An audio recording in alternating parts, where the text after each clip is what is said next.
Hola, en este video vamos a seguir con el estudio de la explicación paso a paso de esta gran profecía que viene siendo Apocalipsis o Revelación de San Juan el Teólogo. Estudiaremos entonces el capítulo número 2, parte 2. Antes de empezar, es necesario que sepas y recuerdes que todos estos eventos que se están estudiando han de pasar. Como los seguidores de Dios, de Cristo, que tú eres uno de esos seguidores, estos eventos de tribulación que sufrirán, vas a tener, o habrá algunos que tengan persecuciones, tribulaciones o problemas por causa de la palabra de Dios. Y todo esto que pasemos, estaremos dejando una constancia, hechos, puntos a nuestro favor de nuestra fe, las cuales seremos recompensados por Dios, por Cristo Jesús, como lo dice en 2 de Timoteo, capítulo 3, versículo 12, que dice: y también todos los que quieren vivir piadosamente en Cristo Jesús padecerán persecución. Dicho eso, comenzamos entonces en el versículo 8. Recuerda que estamos en el capítulo 2. Y dice: y escribe al ángel de las iglesias en Esmirna. Recordemos que aquí, cuando dice escribe al ángel de las iglesias en Esmirna, se refiere a que Juan le mande una carta ¿a quién? Al líder, al encargado de esa iglesia, que se encuentra en ese momento, iba dirigida a Esmirna. También recordemos que Esmirna es una ciudad. Después en el versículo te menciona que el primero y el postrero al que estuvo muerto y volvió a vivir dice esto. Entonces, recordemos entonces aquí que le van a mandar una carta dirigida a el líder de esa iglesia. Hoy en día esa iglesia ya como tal no existe. Hoy en día existen muchas iglesias, muchos creyentes, el cuerpo de Cristo, el cuerpo de creyentes. Entonces, esta carta está dirigida a ti para que tú pongas mucha atención qué es lo que dice. Aquí en donde dice primero y el postrero, el que estuvo muerto y volvió a vivir, dice esto. Aquí nuevamente Jesús se presenta con estas iglesias, se presenta ante ti diciendo que Él es el primero y el último. Postrero significa último. Entonces dice que Él está desde un inicio y que estará hasta el final.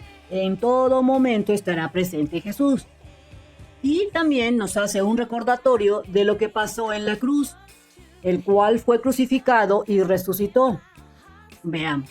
El que estuvo muerto y volvió a vivir, dice esto. En esta parte que menciona, el que estuvo muerto y volvió, aquí es donde nos hace un recordatorio que Él fue crucificado y que resucitó. Al realizar este hecho, Jesús nos lavó de nuestros pecados. Al ponerse como cordero y ser el cordero perfecto de Dios, Él lava nuestros pecados y podemos tener ¿qué? Salvación. Para tener esa salvación debemos de aceptarlo a Él como Salvador para obtener ese beneficio. De lo contrario, serás juzgado de acuerdo a tus hechos y muy difícilmente pasarías la prueba, porque como tú sabes, el hombre siempre de los siempre, por su naturaleza, tiene ese concepto de estar ahí pecando y pecando. Por eso Jesús se pone Él como cordero para lavar nuestros pecados. Yo conozco tus obras, dice Jesús. En esta parte donde dice, yo conozco tus obras, significa que Jesús siempre está atento de lo que hacemos y que no le podemos mentir. Él conoce todo lo que hacemos. Jesús comienza una evaluación en esta parte donde menciona, yo conozco tus obras. Está evaluando las obras tanto de las iglesias en ese momento como nos evalúa a nosotros mismos. Tal vez somos muy listos, o eso pensamos, nos creemos muy listos, y podemos engañar a nuestros hermanos, vecinos o cualquier otra persona. Y tal vez esas personas piensen que efectivamente somos muy buenos, pero no podemos engañar a Jesús. Jesús evalúa nuestros actos, nuestra responsabilidad que nos ha encomendado. Recordemos que Él nos tiene un propósito para cada quien. Es esa responsabilidad que nos ha encomendado aquí en la tierra. Y cada quien internamente sabe cuál es. Esto es lo que nos está dando a entender este pedacito del versículo. Así es que tú respeta esa encomienda que Jesús te dio y, por ejemplo, si tú tienes hijos, tú debes de ser responsables de encaminar a tus hijos por el buen camino, por la palabra de Dios, para que sean hombres de provecho y no sean hombres que estén al servicio del diablo, del enemigo. Continuando entonces, yo conozco tus obras y tu tribulación y tu pobreza, pero tú eres rico. En este pedazo del versículo, y tu tribulación y tu pobreza, pero tú eres rico, eso lo conoce Jesús. Jesús revela que conoce todos esos problemas, esas circunstancias, esas circunstancias críticas que estás pasando, conoce también tus enfermedades o tus tribulaciones que el cuerpo de creyente tiene, que tú como individuo personal tienes. Todos esos aspectos, problemas, los conoce Jesús. Es decir, a cada persona que tiene, conoce esos problemas. Él sabe que no tienes el dinero, no tienes ni riquezas, que tal vez quisiéramos tener en este mundo. Pero Jesús menciona, a pesar de que no tiene todas esas cosas materiales, que tú no las tienes, que yo no las tengo, y que pues padecemos de muchas cosas en este mundo, que dice Jesús en esta parte, pero tú eres rico. Te dice Jesús, eres sumamente rico, no eres pobre, eres rico. Aquí lo menciona, eres rico. No eres rico en este mundo, pero sí eres rico en el reino de Dios por todos esos aspectos o tribulaciones que estás pasando y que por tu fe, por tu buen comportamiento, estás creando tesoros en el cielo, en el reino de Dios, que se te darán cuando venga Jesús la segunda vez. Continuamos entonces. Dice, yo conozco tus obras y tu tribulación y tu pobreza, pero tú eres rico. Y las blasfemias de los que dicen ser judíos y no lo son, sino que son sinagogas de Satanás. Aquí está dirigiéndose a esas personas que en cierta manera son blasfemos de los que dicen ser judíos y no lo son, sino que son sinagogas de Satanás por sus comportamientos. En este pedazo del versículo 9 se menciona, dicen ser judíos. Aquí, dicen ser judíos. Recordemos antiguamente que en esa época cuando Jesús estaba como hijo de hombre o habitando la tierra y comenzó a predicar, había dos tipos de judíos o dos grandes grupos de judíos, no precisamente dos personas, sino dos grupos de judíos. Estamos hablando de la época cuando Jesús vino y se hizo hombre. El primer grupo de judíos eran aquellos que estaban en contra de Jesús. Estos eran un grupo, los que no creían y no creyeron en Jesús. Y el segundo grupo de judíos eran aquellos que aceptan a Jesús y sus palabras y la predican. Entonces, en este versículo donde dice prácticamente, dicen ser judíos, se hace referencia a aquellas personas que en ese momento eran judías, que eran creyentes en la palabra de Cristo Jesús, pero que en realidad no lo son. Son esos falsos predicadores que engañan, son esas personas que dicen que sí son seguidores de Jesús y tratan de obtener beneficios para sí mismo, como mira, yo soy seguidor de Jesús, ¿qué te parece si me compras este disco? ¿O qué tal si me sigues en mis redes sociales? XX. Entonces, aquí te lo dice, y la blasfemia de los que dicen ser judíos y no lo son, sino que son sinagogas de Satanás. Entonces, podemos entender que en este pequeño pedazo del versículo menciona a todas aquellas personas que se dicen ser creyentes y adoradores de Jesús, de Dios, pero que en realidad no lo son, sino que son templos de Satanás, del diablo. Y esto se debe a que por sus hechos, sus acciones, eso demuestran. Solo dice que son buenas personas, ellos dicen, no, yo soy muy bueno, pero en realidad no lo son. Debemos entonces estar muy al pendiente de este tipo de personas para no caer en el engaño de sus predicaciones, de sus eh, dichos, de sus conversaciones, que en realidad nos hacen ¿qué? Pecar, porque no nos dicen la verdad, sino que nos engañan, pero nos lo dicen de tal manera que pareciera que es la verdad, pero son engañadores. Por eso, siempre debemos de estar estudiando por nuestra propia cuenta la Biblia, para no caer en los engaños de estas personas. Recuerda que cuando venga en la segunda venida de Jesús y después del reino milenial, habrá el gran juicio que se dará, y este juicio, ahí se presentarán los hechos. Y Jesús, el Dios, prácticamente, aquí es Dios el que va a enjuiciar. Tú le podrás decir un montón de cosas, pero Él te va a demostrar con los hechos que mentiste. Entonces, tú le podrás decir, pero es que yo escuchaba la palabra de Dios, lo que decía Juanito Pérez, o el pastor, o el padre, o el párroco, o X, pero Dios te va a decir, es que tú debiste haber leído la palabra por ti mismo. Entonces, no te esperes a que pase eso. Siempre estate leyendo la Biblia y consultándola y orando a Dios. Continuando, te dice que en el versículo 10, no tengas ningún temor de las cosas que has de padecer. Aquí nuevamente Jesús hace mención de que de aquellas personas que siguen fielmente la palabra, se comportan de acuerdo a los preceptos o a los mandamientos que Dios Jesús ha mencionado. Todas estas personas, menciona aquí, tendrán cosas que padecer, tendrán persecución, tendrán problemas. Es decir, nosotros como humanos, no por el hecho de estar creyendo en Jesús, en Dios, y estar comportándonos de acuerdo a los preceptos, no significa que no vamos a tener problemas en la vida y que todo va a ser de color de rosa, como algunas personas lo hacen creer así.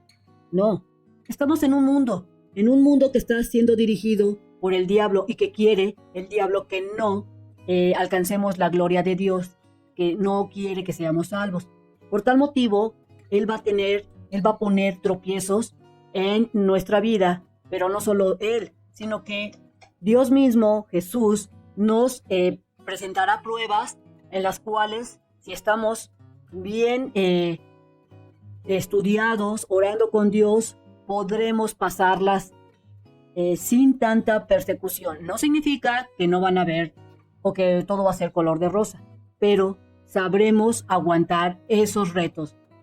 Entonces, se tendrán persecución, problemas, pero que todos estos deben de pasar, porque recordemos que Jesús lo dijo Él mismo cuando estuvo aquí en la tierra, y lo podemos ver en Mateo 10, capítulo 10, del versículo 34 al 36. Vamos a ver qué es lo que dice esta parte del capítulo de Mateo 10. No crean que he venido a traer paz a la tierra. No vine a traer paz, sino espada. Recuerda que este mundo está regido por el diablo, desgraciadamente. Así es que cuando Él viene y Él advierte aquí que Él ha venido no a traer paz, sino espada, porque Él está luchando a través de nosotros con el diablo. Y el diablo no quiere que tú seas salvo. Él quiere que tú sigas con tu misma vida, tranquila, pacífica, sin hacer nada, tal vez regañando a tus hijos, dándole ahí unos pequeños chanclazos, que tú estés haciendo cosas negativas para que no seas salvo. Y continuamos. Porque he venido a poner en conflicto al hombre contra su padre, a la hija contra su madre, a la nuera contra su suegra. ¿Y esto por qué? Porque a lo mejor la hija cree en Cristo Jesús, pero la madre no. Entonces aquí va a haber un conflicto entre hijas y madres, o la nuera contra la suegra. Los enemigos de cada cual serán los de su propia familia. Así es que prácticamente aquí Dios está diciendo que la mayoría de los problemas que tendremos serán dentro de la misma familia. Continuamos. He aquí, el diablo va a echar a algunos de vosotros, ¿a dónde? A la cárcel, para que seáis probados y tendréis tribulación durante 10 días. Entonces, no tengas ningún temor de las cosas que has de padecer. He aquí, el diablo va a echar a algunos de vosotros a la cárcel, para que seáis probados y tendréis tribulación durante 10 días. En esta parte del versículo, nuevamente Jesús menciona que a los verdaderos creyentes que predican y que, de acuerdo a sus acciones, estos serán perseguidos. Y algunos de ellos pararán en la cárcel. Y es aquí cuando debemos de ser sumamente fuerte, cuando llegan esos problemas, porque a lo mejor nosotros no paramos en la cárcel, pero a lo mejor un familiar sí, a lo mejor nuestro hermano, nuestra mamá, nuestro papá, etcétera. Pero es aquí cuando debemos de ser sumamente fuertes y aferrarnos a Dios, a Cristo, para que cuando vengan esas pruebas podamos pasarlas sabiamente. Eso no significa que no tengas que hacer nada por tratar de ayudar a tu hermano a salir de la cárcel o tu primo o tu hijo, etcétera.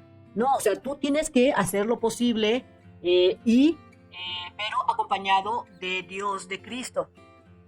Para que podamos estar aguantando estas tribulaciones, debemos estar orando, leyendo la palabra. Y así no perdamos el camino en el intento. Debemos de conocer, leer la Biblia para que no caigamos y no nos perdamos. Jesús cuando vino lo dijo claramente de estas persecuciones y lo podemos ver también en Mateo 24, capítulo 24, versículos del 9 al 14. Nuevamente en esta parte de la Biblia, Jesús mismo vuelve a mencionar sobre estos problemas. Vamos a ver qué es lo que menciona. Entonces, los entregarán a ustedes para que los persigan y los maten, y los odiarán todas las naciones por causa de mi nombre. En aquel tiempo muchos se apartarán de la fe. Tal vez algunos se aparten por sentir que los están agobiando los problemas. Y entonces dicen, yo antes, cuando no estaba en Cristo Jesús, me iba muy bien, mejor me aparto. Y entonces esa gente se apartará de la fe. Unos a otros se traicionarán y se odiarán. Y surgirá un gran número de falsos profetas.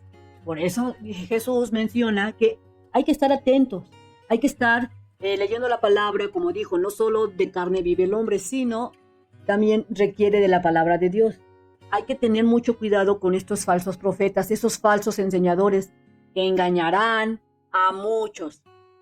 Habrá tanta maldad que el amor de muchos se enfriará, pero el que se mantenga firme hasta el fin será salvo. Y este evangelio del reino se predicará en todo el mundo, como testimonio a todas las naciones, y entonces vendrá el fin. Recuerda que no sabemos cuándo va a llegar la segunda venida de Jesús a la tierra. Ese tiempo solo lo conoce Dios Padre. Entonces, como no sabemos, tenemos que estar lo más cerca de Jesús, lo más agarrado a la palabra de Dios, estar orando, leyendo la palabra, para que cuando lleguen estos falsos profetas, o es que muchas veces ya están, podamos distinguirlos y apartarnos de ellos. Entonces, hay que estar atentos a lo que sucede. Hay que escuchar las noticias, ver lo que pasa en el mundo para poder determinar las señales que en este libro de Apocalipsis y en otros libros como Zacarías o como Daniel mencionan que son estos libros son proféticos para los tiempos venideros de la segunda venida de Jesús. Continuando entonces en este versículo 10 te dice, sé fiel hasta la muerte y yo te daré la corona de la vida. Entonces, aquí si te das cuenta, Jesús nos está diciendo, sé fiel hasta la muerte y yo te daré, ¿qué cosa? La corona de la vida. Entonces, aquí se menciona que seamos fieles, que seamos creyentes verdaderos hasta la muerte.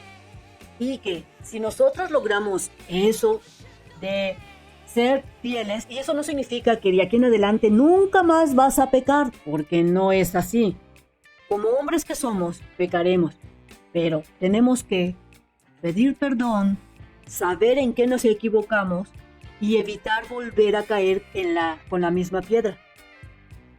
Esto no es fácil, ser fiel, pero si lo logramos, Dios nos dará la corona de la vida. Mira, aquí lo menciona. Y yo te daré la corona de la vida. Sabemos que por el hecho de aceptar a Jesús como nuestro Salvador, como el Cordero que vino para lavar nuestros pecados, somos salvos. Es decir, si yo acepto de corazón, teniendo fe en que Jesús vino, entregó su vida y por medio de su sacrificio soy salvo, y yo lo creo de verdad, yo seré salvo. Pero si adicionalmente nosotros somos fieles a su palabra, podemos pasar estas tribulaciones que han de pasar y que a todos nos pasará, o que en cierta forma nos pasa, estas pruebas fuertes, y seguimos fieles después de esas grandes pruebas que Dios nos pone o que el mismo diablo nos quiere hacer caer, Jesús nos dará esa corona de la vida, que viene siendo una corona de oro que que usarás cuando estés en el reino de Dios para alabar y agradar a Dios. Como veremos más adelante, en los capítulos siguientes, hay partes donde están los apóstoles o 12 ancianos con coronas que al momento de adorar a Jesús, a Dios, avientan sus coronas, y estas son las coronas de la vida. También se puede entender esta parte del versículo que dice: sé fiel hasta la muerte, es decir, sé fiel conmigo hasta que tú mueras, y yo te daré esa corona de vida. O sea, yo te estoy garantizando la vida espiritual. Pasemos entonces al siguiente versículo.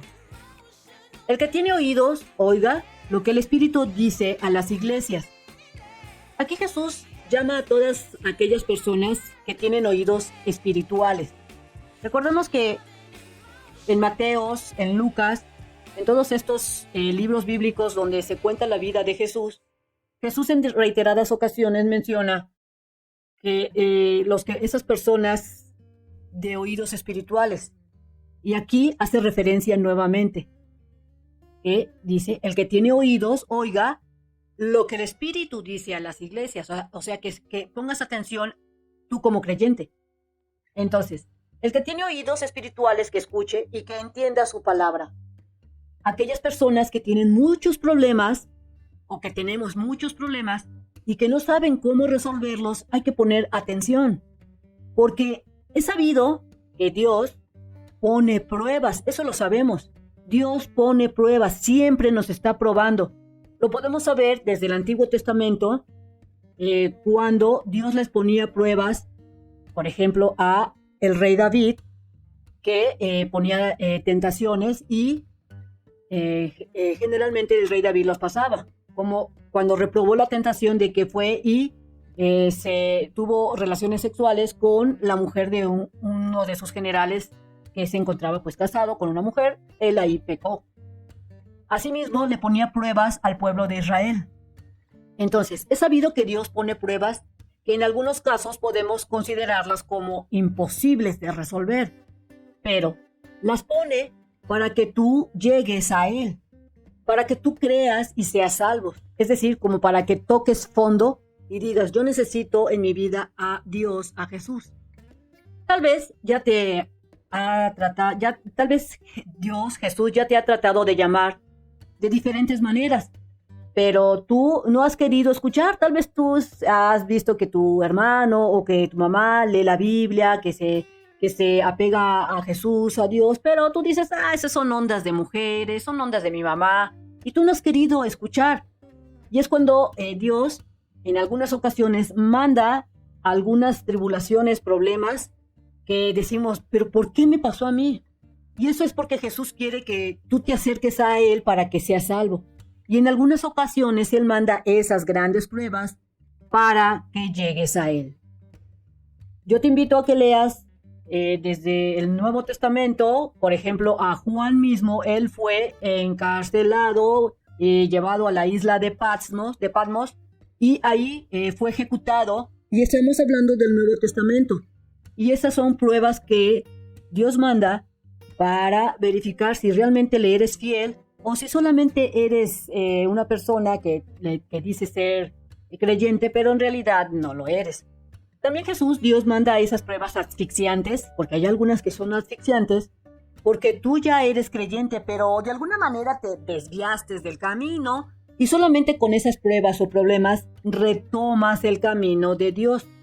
Es curioso, pero Dios trabaja así, y lo podemos ver tanto en el Antiguo Testamento, cuando Jesús castigó al pueblo de Israel, por darte otro ejemplo, por 40 años en el desierto por ser desobedientes. Y no una vez, sino un montón de veces. En ese momento, esa generación de gente de Israel eran bastante desobedientes, de acuerdo a lo que se puede leer en el Éxodo de cuando Moisés sacó el pueblo de Israel de Egipto.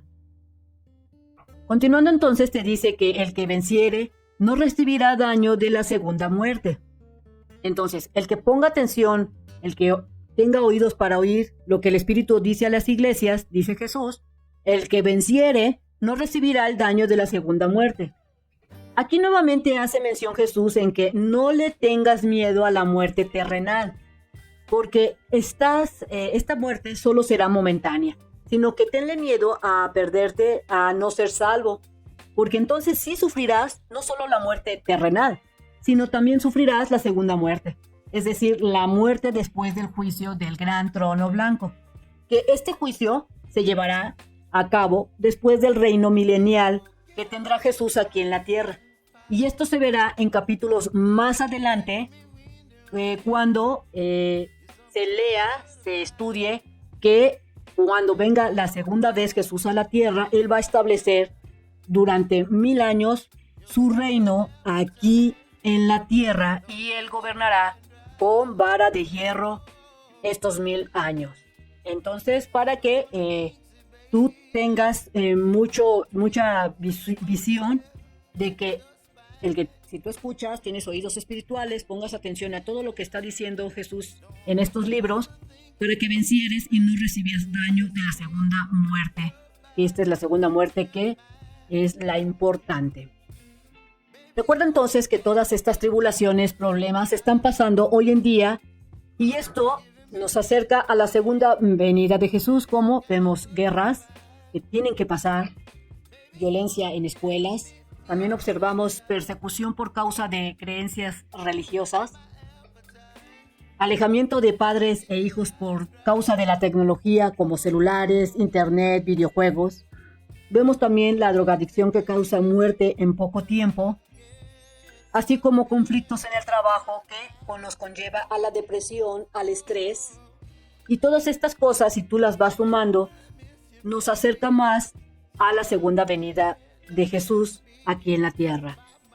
Entonces, no dejes de orar, platica con Dios, con Jesús y pide revelación, entendimiento y muy importante, la clave está en la palabra de Dios.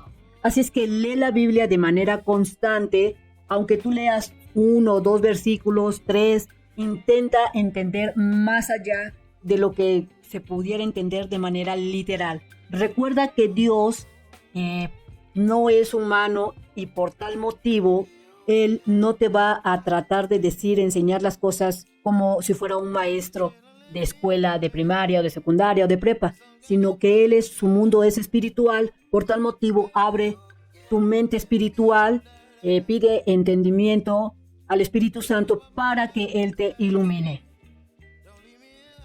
Entonces, no dejen que entre el pecado a sus vidas. Y si te sirvió este video, transmítelo. Nos vemos en las siguientes enseñanzas. Y recuerda que no importa el mensajero, sino el mensaje. Lee la Biblia a diario y pide revelación a el Creador.